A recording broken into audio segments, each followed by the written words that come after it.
Hi everyone, it's Amber from The Sensible Mama. 2020 is almost over and I've been spending a lot of time thinking about what 2020 has meant to me. You know, you look around on social media and you see everybody complaining about 2020 because it has been a terrible year for all of us. But as I've been reflecting on 2020, the weirdest part of it is that I am leaving this year feeling more fulfilled and happier and more authentically me than I have in almost my entire adult life. And that doesn't make a lot of sense. So I decided to spend some time digging into that and trying to understand what happened this year that brought me to where I am now. This place of fulfillment and satisfaction with my life. And believe me, not everything's perfect, but I feel peace.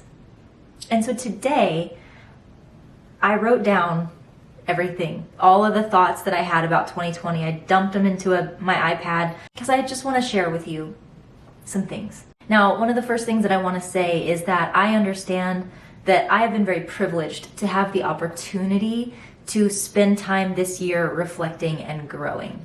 No one who I love got sick.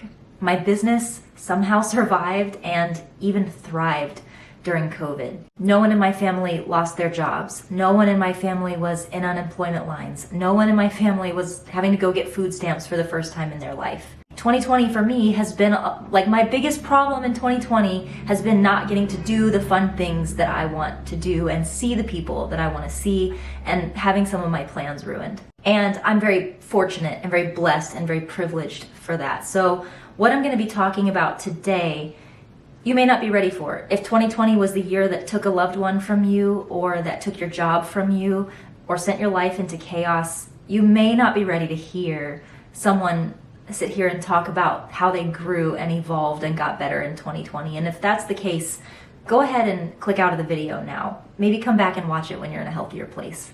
But for those of you who maybe are like me, who have just struggled mentally and emotionally to get through what 2020 has been like, I hope that this video will help you, at least in the way that all of these things have helped me. So let me go ahead and get into what I want to talk about today. Probably one of my biggest takeaways from 2020 is the things that I learned this year. And I don't mean from a mental and emotional level, I'll get to that in a minute, but I actually spent this year learning a lot of things. Being stuck at home, basically only going to my home and my warehouse, left me with not the same kind of stimulation that I'm used to. You know, instead of going out and having lunch with my friends or having play dates or going to the park, I'm not getting any of that stimulation. I'm just going home and to work. So one of the things that I learned is that learning is something that you can do no matter what's going on outside of your four walls. No matter what chaos is happening in the world, you can stop and you can learn something. Most of my things that I learned this year, like that I practically learned, have had to do with my feet. I got much better at rollerblading, which is something that I've always loved. Then when I did that, I got a pair of jump boots, which are so much fun. They're good for exercise and they're just good for your spirit. And I learned how to exercise and keep myself balanced on those, which was really fun. Next, I learned how to roller skate on quad skates, which is something I've never done. I don't know that I've ever been in a pair of four-wheeled skates, which turned out being a lot harder than I thought. And I had to go to social media at large to get help for how to stop in roller skates, because it's very hard. I got a pair of Heelys, which are those shoes that have one wheel in the heel of the shoe, which also was one of the hardest things that I learned to master this year. I found new apps to use to help me be more efficient. I bought an iPad Pro and I learned Notion and Paprika and Asana, all of these really great tools that were a little bit challenging to learn. I've created some videos here showing you guys how to use them because it was hard for me to learn. And now I'm so much more efficient and productive than I was before because I was able to take the time to learn those things. And I think the coolest thing about that is that I have something tangible now. That's number one. I have something tangible. Like, look at these things that I can do now that I couldn't do before. And yeah, maybe it's dumb. Maybe it's that I can go outside and roller skate and who cares? But it's something that I feel good about. It's something that I set my mind to learn it. I started learning it. I overcame the obstacles, and now every time I go out and skate, it is proof, it is reinforcement to my own brain that I learned how to do something that was hard, that I have what it takes to do hard things. And that for me, mentally and emotionally, is huge. How long has it been since you've sat down and tried to learn something that was hard? Think about that. Because for all the frustration that you deal with while you're learning the hard thing, the payout is so huge and so good for your confidence and your mental health. But it really is true. The fulsomeness, the sense of accomplishment and pride that comes from learning something new is amazing. So I leave you as my first point as you enter into 2021. What are some things that you can decide to learn next year? Things that you can master and challenge. The next thing that I did in 2020 that I'm probably the most proud of is I started therapy. It's been really interesting watching people react to me talking openly about being in therapy because I think that there's still a lot of stigma around it. There's a lot of us, my age especially, who grew up hearing that being in therapy was for people who are messed up, people who are ill-adjusted, people who can't manage their emotions and their feelings and their lives in general. And when I talk about being in therapy, even with people who don't outwardly say like, ooh, therapy is for people who are crazy, one thing that they do always say is, wow, I'm really surprised to hear that you're in therapy. You seem like you have it all together. You seem happy. You seem successful. You seem confident and outgoing and everybody loves you. I'm so surprised to hear that you're in therapy. And those statements in and of themselves are indicative of the bias and the stigma that we have around people who seek therapy. Point number one is that you don't have to be messed up to go to therapy. Anybody can need therapy at any time. And another takeaway is that what you see on the surface isn't the whole thing. A person is like an iceberg. You know, from above the water, you see just this tiny percentage of the iceberg, and like 80% of it is down underneath the water, and that's the biggest, most expansive part. And the people that you see and you admire on social media, they are drawing forward all the best parts of themselves when they turn the camera on. They're not being fake, they're not being inauthentic, but they are pulling from something inside of them that is good and that is happy and confident and positive, and they're giving it to you because they want to share that of themselves. But down beneath, almost every person is a lot of hurt, a lot of unhealed pain, and a lot of wrong thinking that we have about ourselves. And that part is just as real. It's just as authentic. It's just a part of every person that we push down really far because we don't think it is appropriate. We don't think it's socially acceptable. We don't think that part of ourselves is likable or worthy of anybody's love or anyone's time. And that's every one of us, not just people on social media, not just people who are living their lives publicly. That's your boss, that's your spouse, that's your neighbor, everyone. And the thing about therapy is that it allows you the opportunity to find those things that are deep down underneath, things that maybe you're not even aware of anymore because you've pushed them down so far, things that are impacting the way that you process the world, the way that you react to people, the way you react to certain circumstances. Some of that stuff is buried really deep down where you can't find it consciously, but it bubbles out in all the wrong moments and causes you to behave in ways that you're not proud of, in ways that are hurtful to other people, in ways that are not good for your overall health and well-being. I'm gonna take a second. I'll be right back. Okay. You can see, even from my reaction there talking about this stuff, there's a lot of stuff buried deep down there. I didn't have any plans to cry on this video. Being in therapy in 2020 has taught me a lot of things. I've been learning about past traumas, and they call it little t traumas. It's things that aren't losing a loved one, going through divorce, like the big traumas. You're talking usually about little traumas, just little things that have happened to you throughout your life that have chipped away at your self-confidence, at your perception of who you are. Little things that people have said to you and done to you, or things that have happened to you throughout your life that are impacting you. and starting to unpack those traumas and understand how to heal from them has been huge. The thing about therapy, this is what is so big to me. Who wouldn't want someone who is in your corner and on your side, who will affirm for you the things that you need affirmed on, give you validation about things, and is only going to criticize you or critique what you're doing when your behaviors or when your own self-thoughts are harmful to you and you alone, right? Your friends, they're biased. Your friends are gonna try their best to help you, but they may have other motives in the advice that they give you.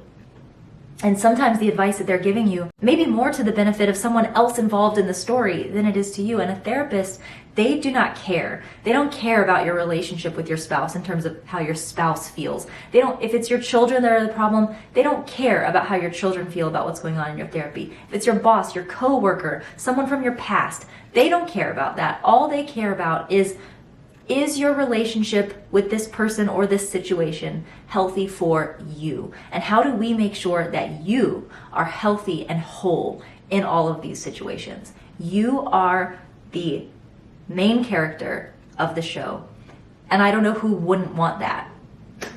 So if therapy is something that you could see yourself getting into, that maybe you think you need it after this year, I'm gonna link Psychology Today down below. It's a really great platform for finding a therapist who is in your area, finding someone who does telehealth if you're not wanting to go in person. It was how I found my therapist. I interviewed several and I found the best one for me, and I'm just gonna leave that down below in case you wanna check it out.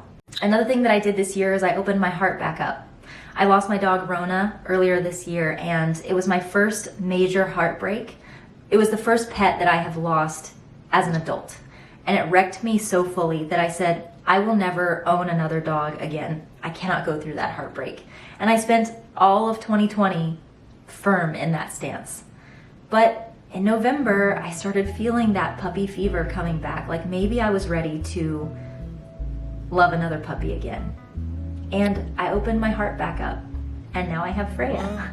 And I'm so happy that I did it. I'm so happy that I stretched my heart a little bit, that I made it grow a little bit, that I moved on past that hurt and that pain and didn't let it prevent me from ever having the amazing gift of a dog again, just because I couldn't get over that hurt.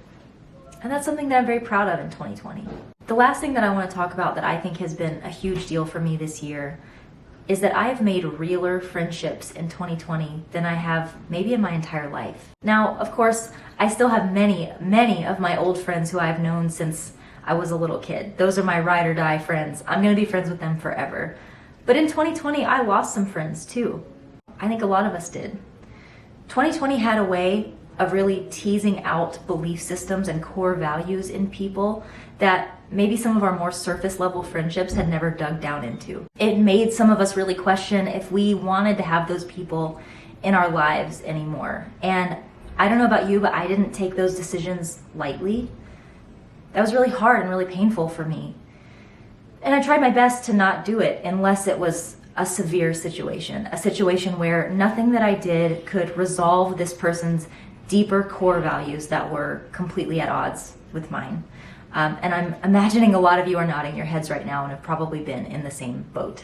The cool thing is that through that process, through all of us kind of having to reveal those sides of ourselves that maybe we've kept quiet on, because people our age, our parents always said, like, you don't talk about politics or religion. In 2020, it came up. In 2020, you had to talk about it. And that was part of the reason why I lost some of my friends, but it's also part of the reason why I gained new friends too. As more of us came out and spoke about the things that we hold in our core value systems, we found each other. We found other people who were like us, who shared those same core values and beliefs. And I made some amazing new friends this year. Through that process, I learned that maybe one of the biggest things that I can do is to learn to listen to diverse voices.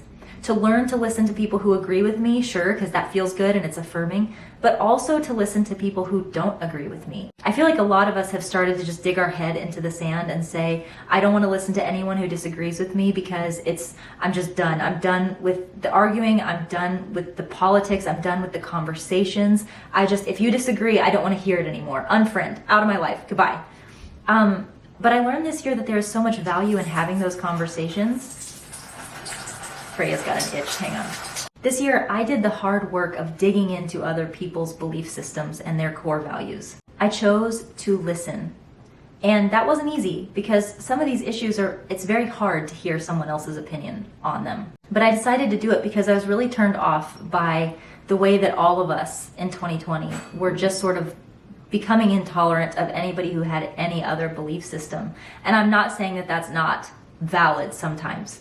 I said myself, I have lost some friends this year of my own doing, choosing to walk away from those friendships. But when we're too quick to just push someone out because they disagree with us, we miss out on a lot of things. I learned this year that when you disagree with someone, there really can only be two broad outcomes, with maybe some other ones here and there, but these are the two main ones. Either you come to see that you guys have the same core values, but that you see the solutions to the problems related to those core values as being very different.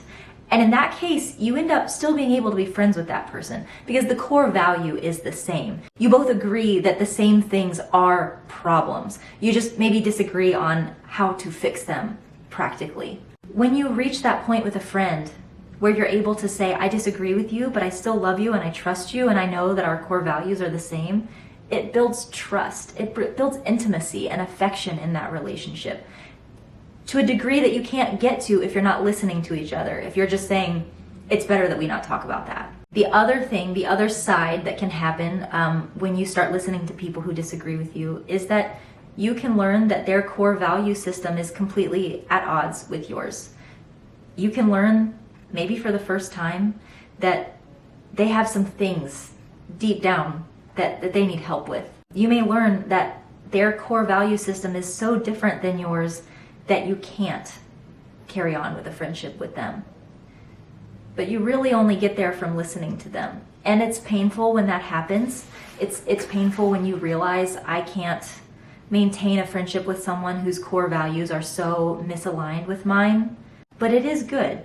It is good because if someone's core value system is so wildly different than yours, it's gonna come up eventually. And sometimes it may be better to stop investing in that friendship and start investing with people who share your values. I've learned that this time in quarantine, though it has separated us in a lot of ways, it brought us together in a lot of ways too.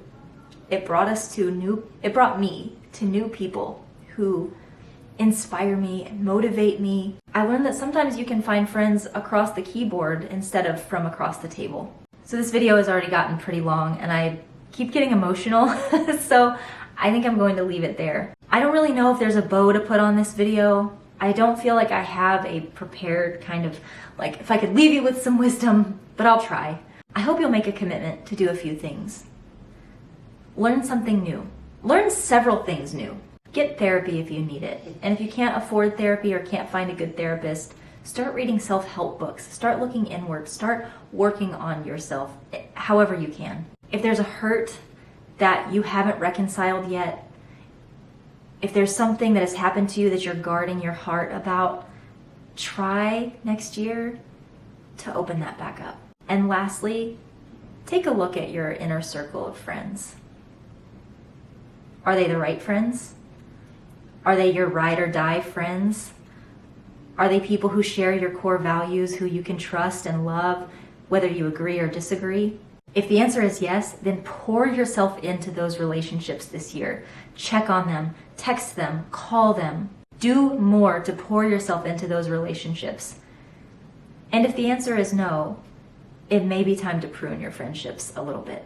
So that's what I'll be working on in 2021. I hope you'll do the same. Love ya, mean it, always. Mwah! And I'll see you in the next one.